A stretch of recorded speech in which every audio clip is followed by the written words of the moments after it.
ఏమాయ్ బనీని కనిపించట్లేదు. వస్తున్నా. ఈయనొకడు చిన్న పిల్లల అన్ని వెతికి పెట్టాలి.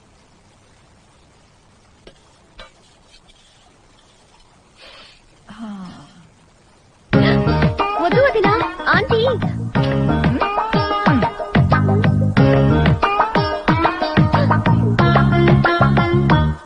గోంగూర పప్పు బ్రహ్మాండంగా ఉంది, వంకాయ బాగానే ఉంది. ఇది సాంబార్ ఎలా ఉందో చూడాలి. వేయవే.